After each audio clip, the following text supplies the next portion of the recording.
Bom, amigos aí da TV Regional, eu hoje estou com muita alegria de receber aqui o meu amigo Saulo Adame, ele que é escritor de nossa região. Saulo, gostaria que você falasse quem é Saulo Adame para o pessoal te conhecer bem. Eu sou nascido em Brusque, me criei no interior de Itajaí, no Arraial dos Cunhas. Depois eu morei um tempo em Guabiruba e nesse período todo de transição entre uma casa e outra, entre um local e outro, eu hoje vivo em Curitiba desde 2011. E nesse processo eu escrevo desde os 9 anos de idade, comecei a publicar as primeiras coisas aos 10, isso em 1975, quando eu montei a primeira peça de teatro. Eu escrevi o primeiro texto para teatro e montei com colegas do Arraial dos Cunhas, do tempo da escola Luiz Silvério Vieira. E a partir daí eu não parei mais, fazendo teatro e também publicando livros a partir de 1982, quando eu publiquei Cicatrizes. Era um livro de poesia, conto e crônica.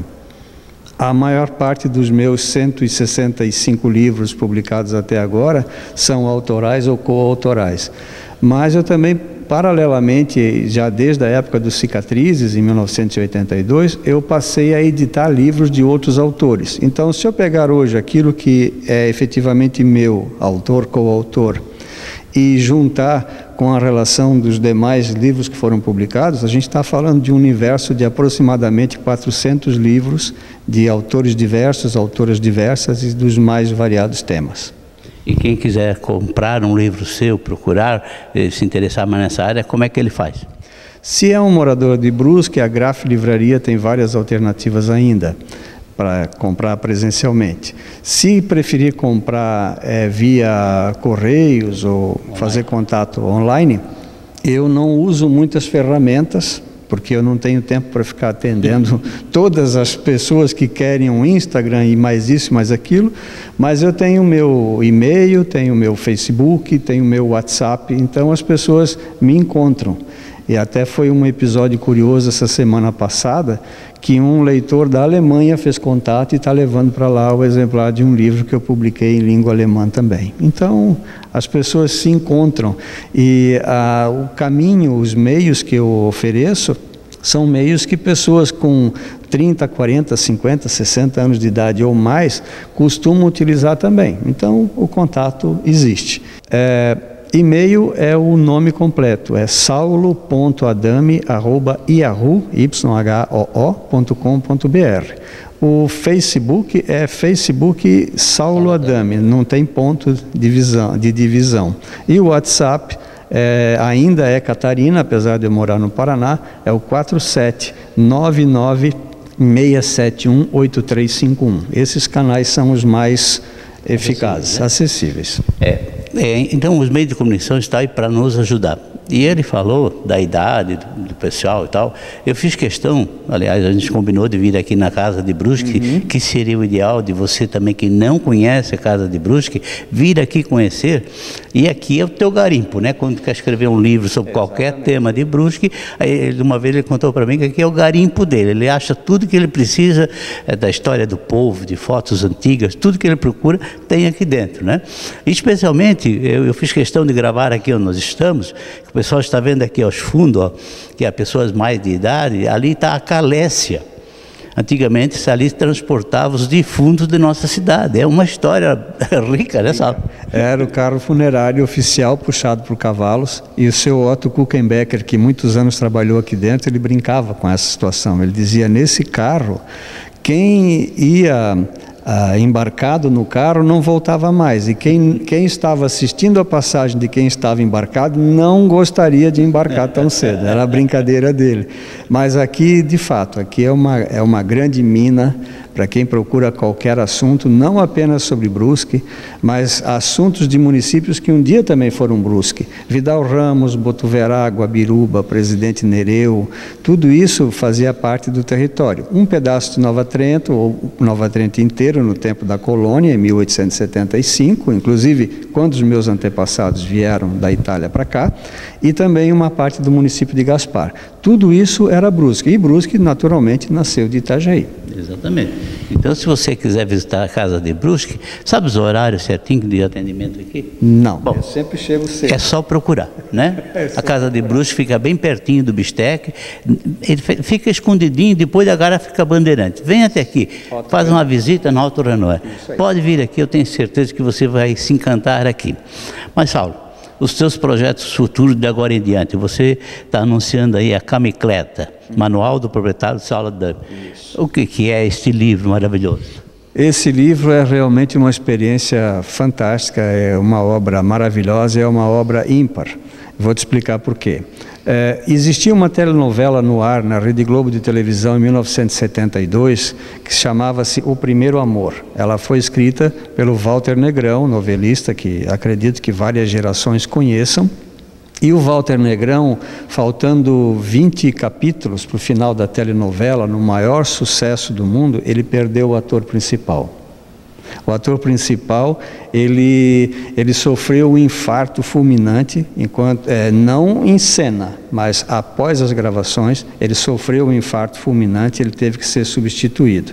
Então, houve uma grande discussão de como continuar tocando essa novela, até que foi encontrado um substituto à altura do ator e houve a sequência. Então, na continuidade, até um pouquinho antes do final da telenovela, o autor já foi requisitado pela direção da Globo para não deixar que dois personagens tivessem a sua trajetória encerrada com o final da telenovela. Os personagens eram o Shazam e Xerife, que tinham uma pequena oficina de bicicletas em uma das salas da casa onde eles viviam, numa cidade que não existe, que é Nova Esperança, apesar de que o Paraná tem uma cidade chamada Nova Esperança, mas não tem nada a ver. Nova Esperança seria interior de São Paulo. A novela gravada no Rio, mas era interior de São Paulo o local.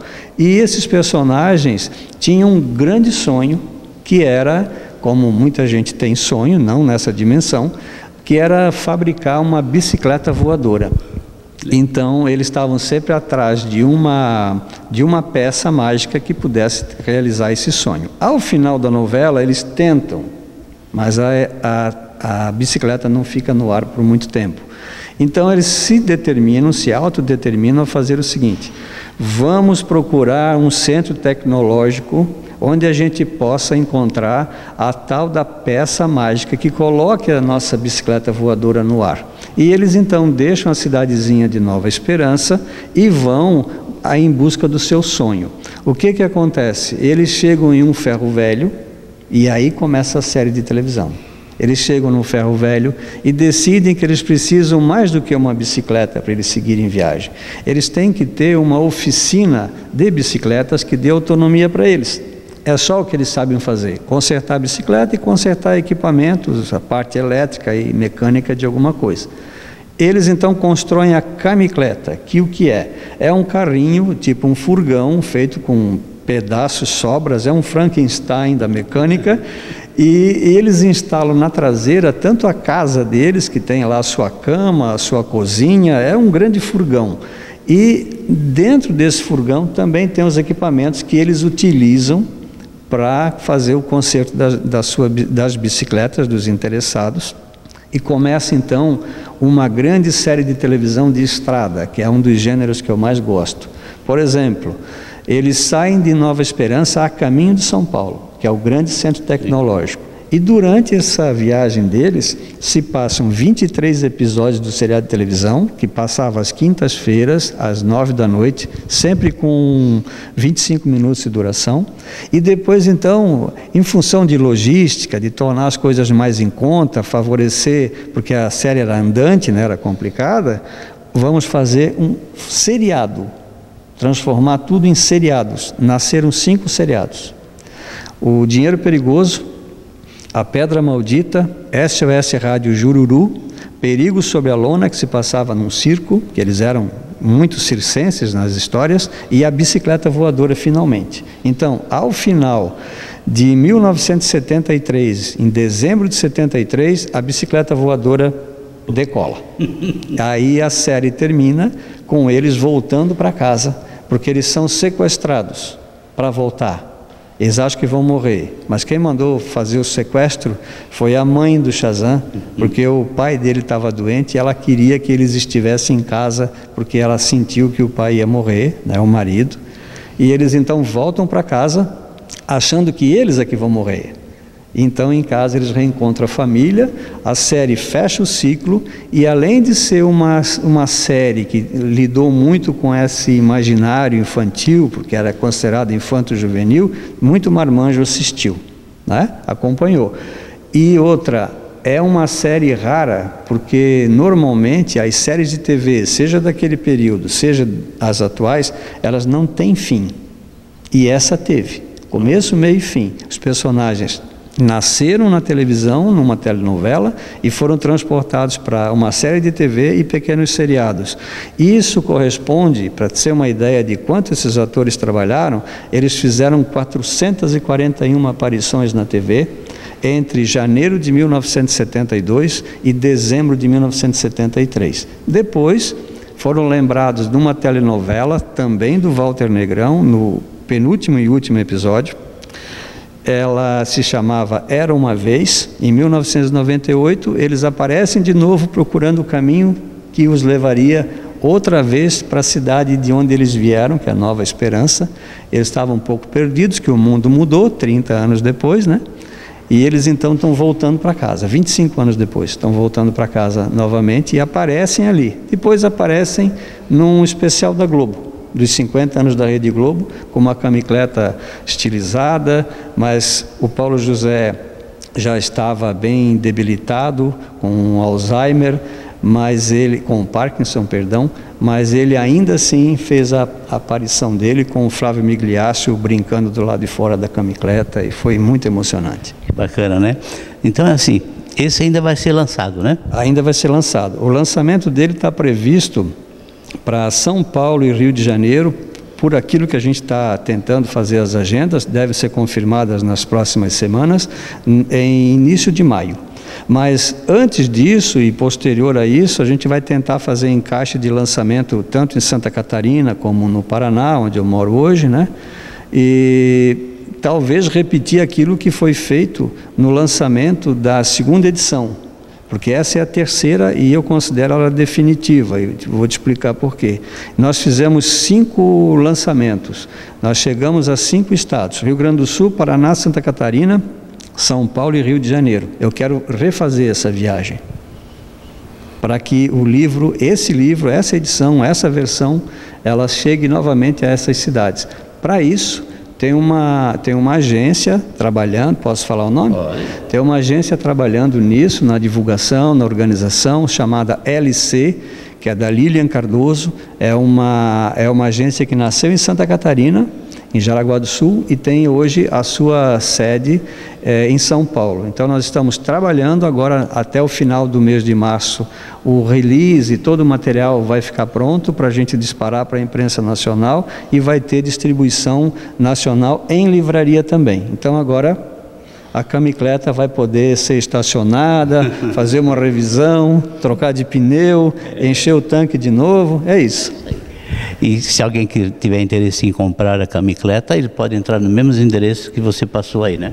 Pode entrar nos mesmos endereços, mas daqui a pouco a gente vai estar divulgando através de Facebook, de outros canais e da imprensa de uma maneira geral, rádio, jornal, TV, o máximo que a gente puder, também esses locais aonde ele possa ser encontrado. Então, quem, como a gente falou antes, mora em Brusque, a Graf Livraria é um endereço que se encontra com facilidade.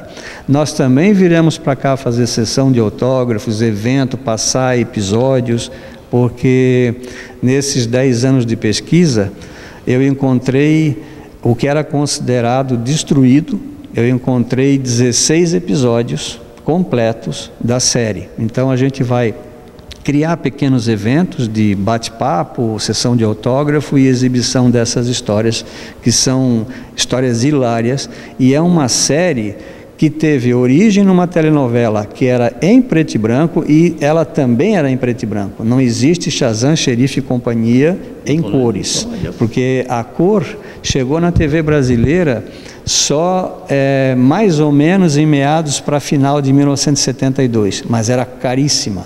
para ser produzida. Então eles nem conheciam direito a tecnologia, né, para isso. E aí quem entrou primeiro foi o Bem Amado. O Bem Amado é uma telenovela de 73, das 10 da noite, lá estreou a cor. E aí essa revolução que nós temos hoje, que é inimaginável para uma pessoa que nasceu há menos de 50 anos atrás, TV preto e branco, isso não existe, né? Isso é uma fantasia da tua cabeça, mas era tudo assim. O cinema também, né? O cinema não tinha nem som até 1927. É só a musiquinha, deu, né? Isso, é isso aí. Tá vendo, pessoal, como é bom conversar com o Saulo? Ele tem história, se nós queremos, nós ficamos aqui até de noite conversando sobre Brusque, região, nossos povos, nossas coisas. Mas infelizmente nós não podemos estender, mas não vai faltar oportunidade, né, Saulo? Tranquilamente, quando vocês tiverem a abertura de oportunidade, eu estou aí para atender, sem dúvida. Obrigado, então. Obrigado para vocês. E assim nós então encerramos o nosso programa e conto com a sua participação. Curta e compartilhe o nosso vídeo. Até lá, pessoal.